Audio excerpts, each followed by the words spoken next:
Hugh Hefner, a true American icon, created an empire that was unrivaled. Although some of his bunnies may have gone rogue, it's because of the love and respect that we received from the man behind it all. The Rogue Bunny's mission is simple: 100 Playmates taking control of their valuable IP, while honoring Hef's iconic Playboy style and bringing that experience to our collectors. Like only we know how, because after all, we did learn from the best. Relive the stories from the most prominent celebrity home in history.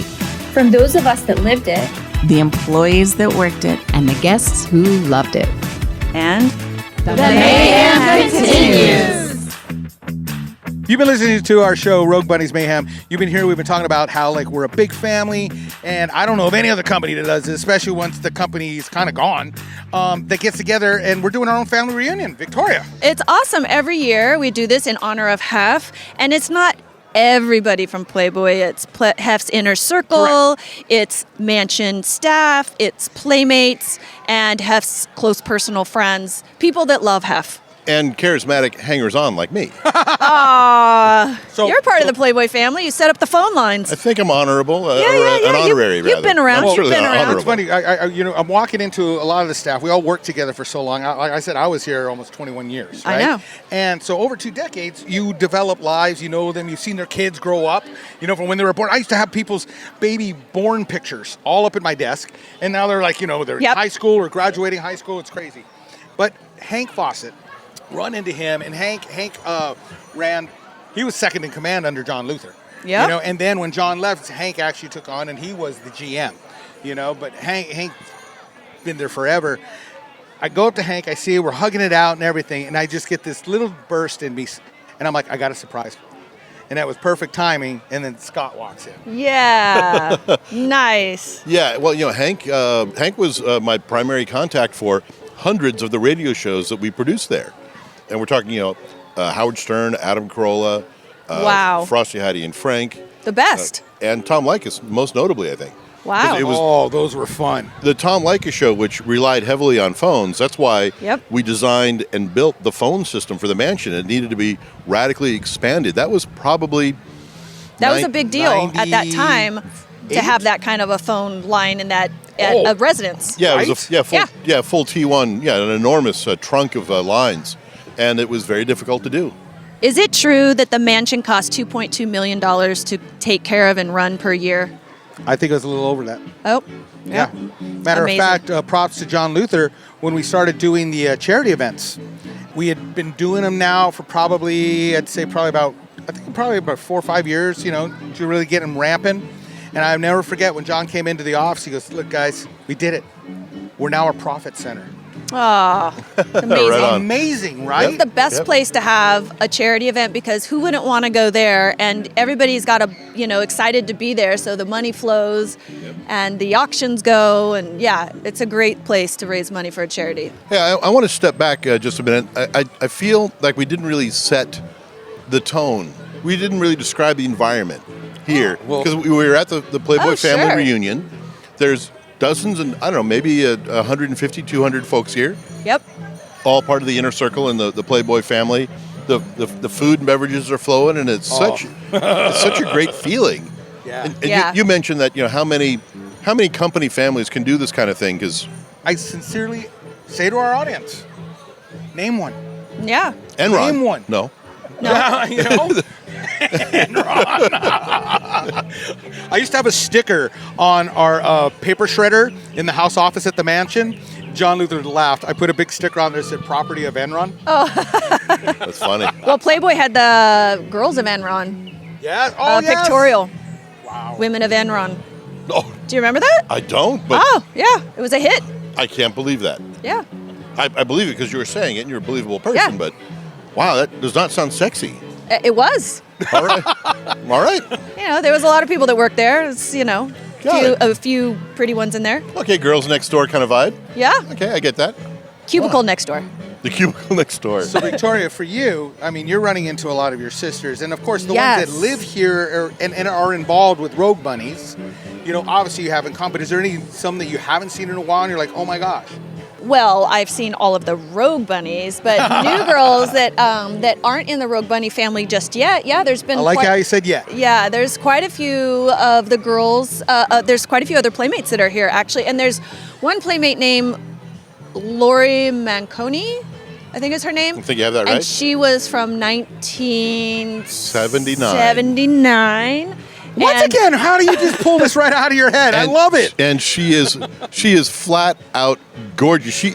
We were talking earlier, and she said 79. I'm like, well, whatever you're doing, she looks like she walked off the pages today. She brought her little trading cards, her Playboy trading cards, to show, of her centerfold and stuff, so she could show people. And it's like, it's so nostalgic. It's like, oh my gosh. And that's a whole different era of Playboy. It's like every decade became like it just changed every year. The Playmates, the way the centerfolds, the way the magazine, the energy, it just kept on evolving until 2017. I love that we get to see the models mature and grow and become mothers and wives and entrepreneurs and move on to stages of their lives that I kind of refer to as after the staple, after the centerfold, to watch these models become. Dude, say that again. Oh, after the staple? Brett, what year did the staple end? Hold that. We're using that. That is fantastic. After the staple. After the on staple. Rogue Bunny's Mayhem. Well, my issue was glued, so I'm after the glue, but. So no staple in your belly button? None. After the models do the centerfold, they continue to, in the real world, they continue to evolve and grow and mature. And for everybody who only knows them as the model, they're kind of locked in that time. Yeah. So it's really interesting for us, behind the scenes, being able to see this, and I don't know, it's very satisfying. It's interesting how the girls all go off in a different direction and do different things, but they always hold on to the bunny title. Like we are all, I can't, I don't know too many playmates, if any. I mean, maybe Jenny McCarthy doesn't talk about it anymore, but mostly every girl that's been a Playboy centerfold still holds on to that all the way through her life. It's one thing that's just a testament to what Hef built for the girls. Yep. Well, but that's what really says family, right? I mean, if you're part of a family, you never stop saying you're part of a family. That's right. If you're part of a company, I'm no longer with that company. Done. You don't mention it. Yeah. Yep. So that's different. You know what? I'm thinking, let's take a quick little break. We are Rogue Bunny's Mayhem. Hey listeners, Victoria Fuller here, entrepreneur, artist, and of course forever Miss January 1996. My bunny sisters and I have joined forces, or should I say, have gone rogue, to revamp the heydays while exploring the future. Yes, I'm talking about the metaverse. So come join me and our sorority of the sexiest ladies on the planet. To join the party, find us at roguebunnies.com. That's ROGUEBUNNIES. Let's explore the future together. Welcome to the metaverse. This is Alan Loeb. I worked at the Playboy Mansion from 2001 through 2017 as a butler and as a fun person. I'm Carlena Bryant. I was a butler from 1998 to 2017. I was one of the female butlers, and I was the life of the party. As you can tell, this is going to be a serious show. I was going to jump right back to you, Carlena. It was more than a butler. I mean, you have a list. I was a seamstress, therapist, social worker, nurse. I ran the girls to and from the hospital when needed. What else did you make me do? So you did coat checks. Coat check. You were a babysitter for Tina's daughter. Yep, nanny. Let's see. Photographer. You were actually our first female butler. Yeah, so they say. Really? Yes. I thought that was me.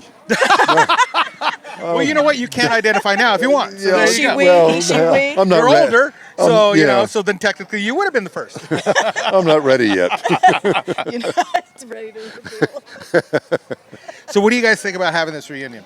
What's it like for you? I think it's fabulous. I'm a reunion person. I worked on my high school reunion for 40 years and just had a reunion with my high school club on Friday. So get together with friends is always number one. And when you get a little older, I'm not old, I'm just getting a little older. It's important. It really is. And it makes you feel good and it brings back good times, good memories.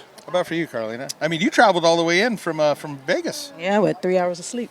But it's worth it. Even though you didn't answer my text this morning. It was on purpose. Or mine. I did it on purpose because I can't lie to you. So it's better not to respond and pop up on you. No, it is a really cool surprise. Really cool. The best. What's this like for you? What were you thinking? I mean, I think it's amazing. It started with me and Kia just talking about, hey, they let a lot of people go and we didn't get the chance to say goodbye. Let's do something at the park. Everybody knows where it is. And then it spun into the first year, which was awesome. So she took the reins and she's running and she swears this is her last year, but she's lying. Oh, no. It is not going to be the last year. No. We got Echo Johnson in the background blowing bubbles on Alan's neck there. Hi, Echo. Hey, y'all. How are ya? Thought I'd just do a drop-in on the show. That's a sensual thing, Echo Johnson, what was your month and year? Miss January 1993, y'all. And you have your podcast. Yes, I do. The Bunny Chronicles with me and Karina Harney, Miss PMOY, 1992. As she likes to say, Miss Placemat of the Year. I was asking the gang here, what was it like thinking about coming to the Mansion Reunion? Well, and it is a Mansion Reunion because it's everyone from staff to playmates to his friends. What's it like for you? As I always say, Brian, just collectively being able to regroup with our family, our Playboy family, is just so much joy, and it just fulfills my heart in massive ways. And I just feel, and I will always say this, we're just such a unique group of people that we're able to share in this experience together. And I think it's rad that we carry it on. And it just, again, speaks statements to Hef and the Mansion and how much we loved it, and we continue to carry it on and celebrate it, right? Yeah, exactly. So I was talking to some others about being here, and it kind of jars your memories, right? You start flashbacking. I mean, I don't know, did anybody drive by the mansion? Yes, I did. Did you? Last week, I did. Last week I did. And the back gate was open, and it's very sad. It is sad. It's where the Arboretum used to be. There's a big giant glass building there. Oh. And I went around to the front, and the guards came out, and we talked for a little while, which was nice. Talk to the guards? How were they? They were very friendly. They were good. We talked about 10 minutes. Does The Rock still talk back to you? No, I didn't talk to The Rock. Ooh, is The Rock even? Wait, is The Rock even Rock and I there? don't have a relationship. It was the last time I Carlena? stopped by, and it said, "Get off, get off." He did. He said, it's private property. I was like, okay. That's actually, Karina and I did a drive-by. It was last year we were filming episode 2, and we did a drive-by, went to the back gate, and we were like, hi, we're here to see the monkeys and fix their nails. And they were like, there's no monkeys here. We're like, we know there's monkeys on the property. They're like, get off the property now. Private property. I'm like, is this at the Playboy Mansion? They're all, nope. We all have different experiences of being up at the mansion. I mean, you could talk about the parties, but I think beyond the parties, we had our day-to-days. Yeah. Like, what was it like, there during the day, during the afternoon, Like the no other evening? job. Right? Like no other job. So, and I mean, Alan, you worked for multiple industries within the show. I did, yes. You worked I for 20th Century Fox, Sony, for a lot of years. And each one had its own personality, its own give and take. But the mansion was special. I spent the longest time there, 17, 16 years. Just had a ball. I wanted a job. I was looking for something that had no pressure, none whatsoever. And for 16 years, I had no pressure. I think Carlena's disagreeing over here. She's going, wait, what shift did you get? I got all the pressure. As you said, you had a multitude of titles, from seamstress to therapist to butlerist to everything else. Getting up every morning at 4:45 was my biggest pressure. But other than that, coming to work, I can't remember a handful of times leaving work and being upset about anything. It just wasn't part of what the mansion was about while I was there. Do you remember, we took a picture. Actually, it was Peter Lowe, yourself, and Dan Gibb. Correct. And all three of your butlers, everyone. And it's funny that people, when we asked, there was this one gentleman that came in and said, oh my God, I can't believe how much nepotism is here, right? And it was like, shut up, dude. It's just so different. What Hef allowed and what they created is that everyone knew either was a super close friend or was a family member. They all were. Everybody was tied in.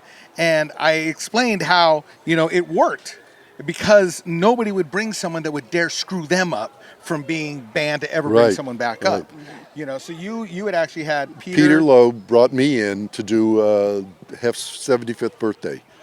Then I had another job, and I brought Dan Gibb in. Yeah. And he ended up being one of the butlers full time. You just knew people that would fit, and you brought them in. Well, I thought it worked very well. Every one of my family members worked up at the mansion. Every single one. Right. The only one, except my father. My mom even got to work as a server Really? for a party just so she could get the experience, and Chef Carter was really cool to let her do that. Oh, that's awesome. But Carlena, you were connected with Sandy and Mandy Bentley. right And when then Hef also was through dating DeAndre. them. Yeah, DeAndre. They were regulars at the restaurant. No, but actually, to your point, Ellen, like what you said is that, and also you, like you knew going up there, just being in that environment, that it was sacred, and like you took it with a really good level of respect, but then also where you knew where people would fit in, right? And where their attributes or whatever they'd cultivated in their career beforehand was going to work there in the mansion. And Echo, I know you got to get going, but I just want to say I love what you're doing. Thank you. What you and Karina are doing. Thank you. It was perfect timing, and I think more people need to do this. And it's been encouraged to us to put out our story, put out our voices of what it was like to be a part of the fantasy world that our boss created. No, absolutely. Thank you, Brian. I appreciate you so much, and you've been completely supportive of the show from the get-go, and we're stoked, and it feels nothing but good for us. If we can be insightful in any way or bring some sort of level of entertainment to our audience, then hey, we've done our job. So how does everybody follow your show? You can follow us on our YouTube channel at The Bunny Chronicles Podcast, on Instagram at TBC Vodcast, as in The Bunny Chronicles Vodcast. And you can find us on every listening platform out there, Apple Music, Spotify, Stitcher, Audible. Just check us out, follow us, support the show, like it, please, because we have our haters out there leaving the 1-star reviews, but we know we're better than that. So make sure to follow us. Appreciate you. Thank you, doll. All right, Thank honey. you. Bye. Bye. Bye, guys. Bye-bye. So guys, I was just thinking, we were talking about, flashing back. We're right, we go by the mansion. And then I just think about, look, people have party stories, right? But I think beyond, like I was saying earlier, there are stories that just from the day-to-day are like, oh my God, did I really do that? Or did that really just happen? Or did that person just walk through the door? There's always something that's like surreal that you have to like snap out of it going, but this is my job. Like, is there something that pops out at you? A lot. A lot. What was the first one? Just being there, walking in every day, you never knew what was going to happen. A lot of people have their feelings about Bill Cosby. The man was tremendous with me. I did a lot of work for him. Well, I remember he used to ask for you by name. Yes, he did. Yeah, getting ready for the jazz festival. Exactly. And in fact, one year he had a birthday luncheon for his daughter at his home, and he had me come and do the service for that. And it was standing in his kitchen with him sitting at his breakfast table, and I'm standing there looking at Bill Cosby in his kitchen, in his house, and he's talking to me. And it's just surreal sometimes. There was always something going on, something to do, something to laugh at and have a good time with. And it was the place to be. Carlena, you've worn many hats. Right now you're wearing bunny ears. I forgot. But for you, wearing many hats, you got to see different facets of what it was like. Alan worked as butler. Your main shift was the morning, but you were special services for the boss when he came out for late night parties. You Correct. did that. Yes. You got to do like inside with a lot of his girls. You were babysitter for Tina Jordan's daughter. Mm-hmm. You would be doing the coat check. You would do fun in the sun because really you were the first female butler, and which really helped us when it came to, oh great, this is going to be all the girls out there laying out by the pool. Let's have all the female butlers now because you opened up that doorway. Mm-hmm. For you, what was it like? The things that you think of, like, did that really happen? Like Alan would say, someone that you met. Yeah.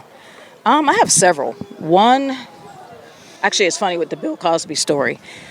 I was on this kick of watching his old movies with Sidney Poitier, and he calls one day. I think it had something to do with Bob Colleen or something, and I said, Always. Mr. Cosby, can I ask you, I just watched Uptown Saturday Night last night. And he said, you did? And I said, yeah, I did. Well, what's your favorite scene? I said, the scene where you have that ugly red suit on and the gun is moving. And he goes, oh, you need to get a life. But then he goes into telling me, well, you know, Sydney was cheap and he didn't want to shoot that and we shot it 6 times. And so it's like, okay, that's a rare, funny conversation, but I like that where it's like something that I like personally and to talk to the person and get their take. I always like the actual, what happened and how did that scene come about? The second one was, I was doing Fun in the Sun. I don't think I was even in the house yet. And I go Fun in. and Sun was the activities on the Sundays. Yes. And kind of a pool party thing, right? About 30 girls, food. Yeah. The drink, boss would be playing backgammon. Joel, Allison, Doc. And I come in, it's over, so we have to unload our daily goods. And I come in the pantry and Damon's there and he says, hey, wash the pantry. It's like, what do I do? Yeah, Damon, one of the butlers. I remember Damon. Yeah. But I'd never done anything. So what do I do in here? What do I do? He runs outside and I turn around and who walks through the pantry? Elizabeth Taylor. What? Yeah, she walked in and I was thinking like, oh my God, she's so little. And she's cussing because nobody told her the buffet's outside. But it was just the cursing and it's like, okay, that's Elizabeth Taylor. And when people ask, who have you met? I always say her and Jane Fonda. Those are the two. Oh, that's cool. Because Jane was just random. I had an experience with Elizabeth Taylor when I worked at Fox. She was doing a film with Warren Beatty, and she was only on the lot for 1 week. And each day I would take the still shots down to the set, give them to the second assistant, who would get them okayed by her, give them back to me, and I'd take them back to the office. Last day on a Friday, she's there, and they give me the stills, the proof sheets, and I take them down to the set, and the AD says, no, I'm too busy. You just take them into her. And I said, no way. I'm not getting yelled at by her. He says, just take them in. She's not going to do anything. Now, she had a little compound on the corner of the stage with phony grass and 2 trailers. So I walk in. At first, I went to the restroom and straightened my tie and make sure my hair was okay. And I go over to the trailer, and I just stand in front of the door, and there she is sitting right inside the door with her feet up on a little stool. I don't know if I'm supposed to say something or what. And luckily, there was a gentleman sitting just inside the door who saw me, who knew who I was, and said, oh, Alan, come on in. Thank God. And he introduced me to Elizabeth Taylor. She takes the proof sheets, she goes to the other side of the trailer, and she says, come here, I got a question. And I walk over there, and I got my right arm around Elizabeth Taylor's waist with a hot cup of coffee in my left hand, and she's wanting me to explain how they're going to retouch a color negative. So that was my Elizabeth Taylor thing. I had about 30 seconds with her, and it was special. It was special. You're a class act, bro. That's why all the Playmates love you. That's why I was the morning guy. Keep you out of trouble. Well, we keep talking about the family, and I'm going to keep saying it over and over. Yes, family, and the extensions go on because we would have celebrity guests that would eventually soon be playing at the mansion, who would soon be just family at the mansion, and Homeboy's right here, and I'm pulled him out from behind the tree. I don't know, what are you doing behind the tree? The one and only DJ D-Wrek. Hey, what's up, Brian? You gigged up a couple times up there. A few, more than a couple. Yeah. A bunch of times. Like I did Cooper's, was it Cooper's 21st birthday? Oh, party? Yes. Yeah, I did his, and it was really cool to be able to, I used to be able to drive my car up and park like right next to the grotto almost, you know what I mean? It's cool to tell security because you tell security, okay, Derek's coming up. Yeah. Oh, yeah. and everybody just know, oh, D, cool. Yep. You know? I felt like a big deal. It was always great. To think about, I have friends now that ask me, "Oh, have you ever been to the Playboy Mansion?" I'm like, "Have I?" You know what I mean? Like, you have no idea. You know, the access that, I came in late in the game, but I had access that people from all over the world wanted to just come and just see the gates. Yeah. To be able to drive up and just drive in the circle, and it was just amazing. And then you took me up into the mansion, and I was amazed at how, like when you go up into the The ceiling is. We're with the second floor. Yeah, second floor. Ooh, you took him to the second floor. Well, I mean, we were working. I was assisting him. But the ceilings aren't that high. You know what I mean? It's kind of like. I think I just got fired right now. No. 2 times. No, but I was literally Brian's assistant that day, and so, what happened at the mansion stays at the mansion, but it was nothing. I got another question. We're going to take a quick break. We're going to be right back. I'm telling you this. Did I just get you fired? Yeah, let him try to come after me. They're coming for you. We're enjoying ourselves at the PMW, which stands for Playboy Mansion West Family Reunion. We'll be right back. We are Rogue Bunnies Mayhem. This is Jennifer Pershing, Miss March 2009 and Series 1 Rogue Bunny. I'm inviting you to go rogue with the sexiest women on the blockchain and purchase Series 2 trading cards in packs while supplies last. You can also collect individual cards from Series 1. A lucky few will find a legendary or epic card. Why is that special?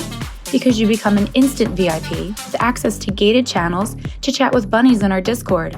Plus, you get automatic invites to all of our in-real-life events. We're building a community that I think you want to be a part of. I know I want to be in your Dapper wallet, and I have 49 more gorgeous bunny sisters that would agree. Just go to roguebunnies.com, click Buy NFTs, and get out your credit card, because no crypto is needed, and start collecting. Welcome to the metaverse. So coming back, as I'm thinking about all the crazy stuff, like you were talking about, the Playboy Golf. Do you remember Playboy Golf? Yes. That was sick. We got to go on. Remember, we did the whole thing. There was 18 holes or whatever it was. It was 18. But they had freaking bar setups every in between every hole. Yeah. And you had to do some game, and you're taking a shot. Mm-hmm. It was nuts. No, it was great. It was great. Like, I just couldn't believe that I was a part of something that, I used to have to sneak and look at the magazines. But Playboy Golf was fun. I remember playing volleyball. Pathak, yeah, that was fun, man. Yeah, volleyball. Playing volleyball. That must have been 4th of July. 4th of July. That was 4th of July, and I went to 2 of those. It was just the game house. The game house was great. Game house. Yes, that was cool. And then they what was it? Is it the van room? The van room, yeah. The van room with the nice plushie. I got pictures. Yeah. Did you ever hang out in that van room? There's mirrors on the ceilings and cameras. There's mirrors are all around. Carlena Allen. It's like I said, they just start popping in your head. There's got to be another one that's got in your head. Something you thought One of. of the fun things, not everything happened at the mansion. Luckily, one night I asked Brian if I could go along when Mr. Hefner was going on a plane trip somewhere. Oh, okay. And go to the airport with him and help load the luggage on the plane and get the food set up and all that. And I said, I don't even need to get paid for it. I mean, I'd like to just do it for the fun of it. Yeah, you just wanted to go. You wanted to see because it was such a production of getting ready for it. Oh, it was, yeah. All of you guys, everyone was ready. Okay, you guys would get lists, pack his bags, make sure that all of these toiletries went. These are his foods. And the food was drinks. Unbelievable, yeah. Well, we went to the airport a number of times together. And one in particular was we were waiting for the plane to get ready. Mr. Hefner and Mary O'Connor and the girls were all in a waiting room, and all of a sudden they came in and said, we have to move the plane to another location. Yes, we were actually at LAX. LAX at that time. I think getting ready to go to Cannes. Right, exactly. It was in a big jet. It wasn't in the smaller jet. Yeah. Brian said to me, why don't we just wait in the plane? So we go into the plane, and nobody was there. So we went into the cockpit. And we sat down in the pilot and the co-pilot seats. And we're sitting there in this big, I don't know, 747 or whatever it was. They were going to tow us. So we're like, and they said, we got to move the plane. Do we have to get off? No. So we sat behind the wheels of the plane. That probably broke a bunch of laws and regulations. What are you doing? I know. And they towed us, I don't know, maybe 100 yards down to another location, and we're sitting in the pilot seat, in the co-pilot seat, making our thing. And then when we got off the plane, I said, it's like a movie star getting off. You wave, and you to the fans and everything. Just automatically. Yeah, right. When you get off, so you were saying we got to do the Nixon wave. Right, we did the Nixon wave. So we started doing that, and we went in. I went in. I remember we took pictures doing that. I do have that picture. We got paid for that. Screwing around. Then I go into where Mr. Hefner, Mary, and the rest of the group, Joe Piastro was there. I said, okay, we're moving the plane, but we're going to be just a few more minutes. Don't anybody get lost. And Mr. Hefner was right at my right hand, sitting by the door. And I said, and you don't go wandering off, please. And of course, it got a smile from everybody. And I just got out of the room. But, it wasn't just being at the mansion. It was the things that went along with it. And the people that you had to work with and deal with was special. Okay, I got one that you guys were right away thinking about. Okay, off-property. Jazz Festival.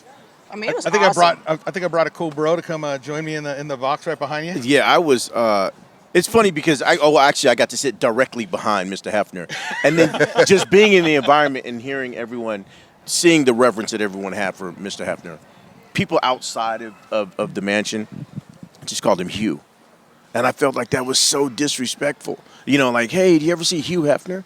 Like, that's Mr. Hefner. And because. Or say Hef as he liked being called. Yeah. But you knew people didn't know who the hell he was if they said Hugh. Right. But people outside of the mansion, Right, exactly. And I didn't have too many interactions with him. I never had any words with him, but I did get a few nods from him and just acknowledgement. So that was always fun because I came late in the game. So but you got to drink his Jack and Coke. I got to drink his Jack and Coke, and there was plenty of that to go around. And a lot of food. Oh my God, the food we would bring. Food for like 200 people, and what we served 7, 8 people. God, Chef, we had food. The work that Chef Carter and Chef Dan would go through to put that whole thing together. Oh. Yep. But it was fun. A lot of jazz. I heard a lot of jazz. With some of the artists. Incredible. We were right there up front. We were right there. We were right there. BB King. I can't sit anywhere else. I won't go to a show because Thank you for saying that. Yeah. Thank you for saying that. As D would say, we're bougie. Bougie, yeah. Say what? Well, D just took me to Depeche Mode, and we were like, what, third row? Fourth row back. Dead center.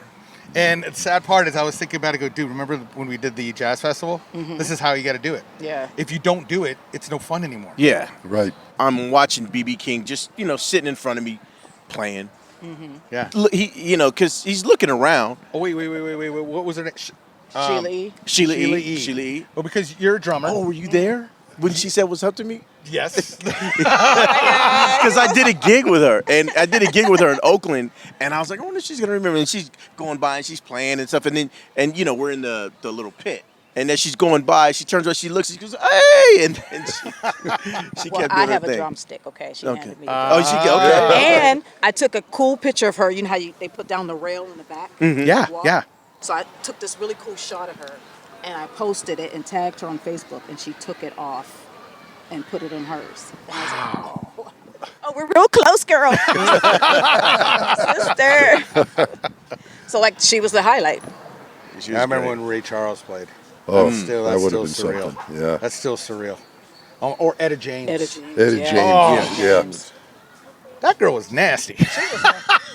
Stuff that come out of her mouth, but she would crack me up. I was going, did that really come out of her mouth? I mean, it's like, did she really just say that?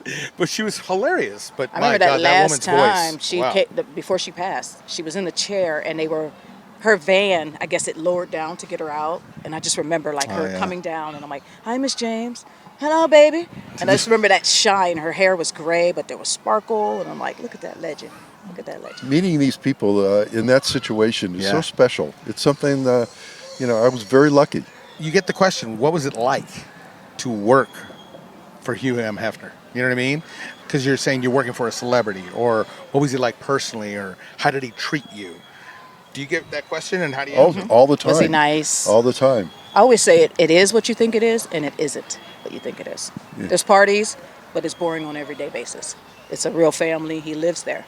He lives there? Yeah, he lives there. Yeah. That's his house. Yeah. I like how Anthony was saying that the one thing that he always took was the fact that he always said thank you. Mm-hmm. He always did. Yeah. Yeah. Didn't know your name, but he would say thank you and look you in the eye. Mm-hmm. That was always special. How about for you? What do you tell people? I say that I worked there for 17 years, and the longest conversation I had with him was maybe 30 seconds, 45 seconds. But it didn't matter. I didn't have to have a conversation with him. It was just being around him, knowing who he was, what he's done in this world. You know, you hear all the negative stuff, but 90% of the people don't know the positive that he brought out. You know, if they could see Bridget Berman's documentary.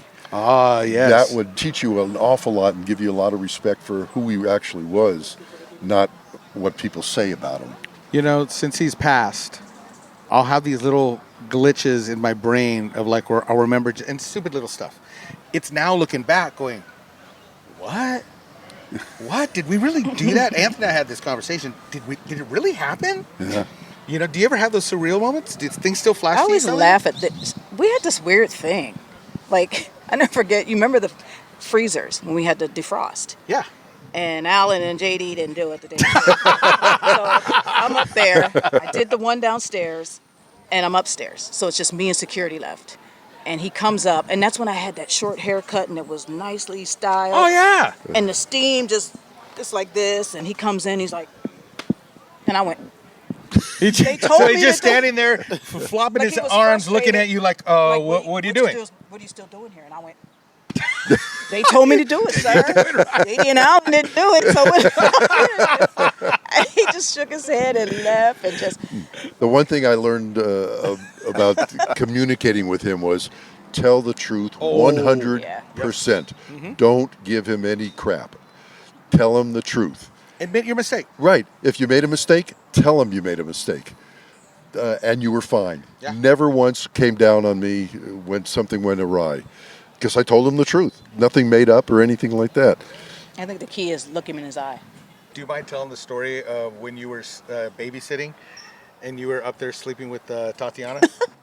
It's hilarious. Oh, so it's 3 bedrooms because it used to be the boys' room.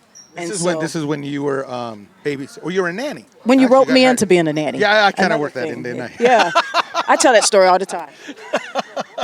We're working all day long, me and Kia, and he's like, oh, we got this baby, you want to babysit? And I'm like, oh, yeah, that'll be 16, 20 hours. Okay. So till how long? He says 10 o'clock. He's a lie. They go out at 10. I was there till like 5 in the morning, starving, with this little baby I just met. Tina was off doing whatever, so me and Tatiana, because she's little, I put her against the wall. And then Tina comes in and lays in the same bed. And I'm like, okay, let's go here. This Playboy thing. But he came in looking for her. But he didn't realize because it's dark. And he's like, and I just freeze up like, okay, really, Playboy? Like, So when he came in, he's patting around for his Tina. girlfriend, Yeah. Tina. Not realizing that you were right there. Yeah. It's like, but you know, I'm new to this scene, so it's like, what is going on? Am I a threesome with the baby? I mean, I'll do it, but People ask how you start. We talked earlier, Alan, about, you know, the relationships between, because you all worked in the catering business with you, Peter, Dan, everyone got connected in. But the story that I like is when you tell it often at the family. It's just so fun when they hear about how you were going to deny the job. Oh, yeah. Yes. Well, because we had invited you to come over. Then you worked a party. Then we talked about, hey, we got this job position and we're looking for someone to be, you know, the executive luncheon butler. It was a very prominent job that had to have that detail. And would you be wanting to take it on? Then we had a meeting. We talked about it. we did, and I thought about it real seriously, and I went home, talked to my wife about it. We negotiated what it would, you know, a price. I remember my wife and I were out to dinner on the Saturday night. I had to call you on Monday morning to give you a yes or a no. Right. And my wife and I were out for dinner, and we got in a little heated discussion on the way home. And I had to clear my mind, so I pulled over to the side of the road, got out of the car, and said, I'm going for a walk. And I walked for over 4 hours. I walked all around Tarzana. Wow. Thinking, do I want to take this job? Do I want to leave where I'm working now or not? And after the 4 hours, I finally decided, no, I'm not going to take the job. Yeah, you were not going to do this. You made the decision. No. I made that decision, and it was final. And I came home, and I told my wife that.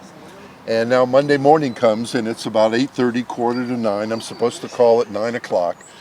9 o'clock comes, my phone rings. And I get on the phone, and it's not Brian, it's Guy. And he says, so what do you want to do? I said, I'll take the job. And that was after 4 hours of walking around Tarzana, deciding I was not going to take the job. And for some reason, when that phone rang and he said, what are you going to do? I said, I'll take the job. Aren't you happy you did? Oh, 17. Crazy. Wow. Well, guys, thank you, man. I know, and I took away from the party. We're all going to get back in there. But this means a lot, and I'm glad that you're sharing these stories because this is what we want people to hear.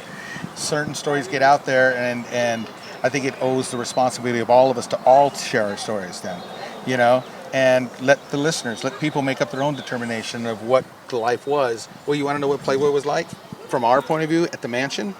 Well, we're the ones that were there, so that's why I'm glad you guys share your stories. So thanks, Steve. My pleasure. Thanks, Carlena. Thanks, Alan. Yeah. All right, I'm Brian Olea. You've been listening to Rogue Bunny's Mayhem, and the mayhem continues.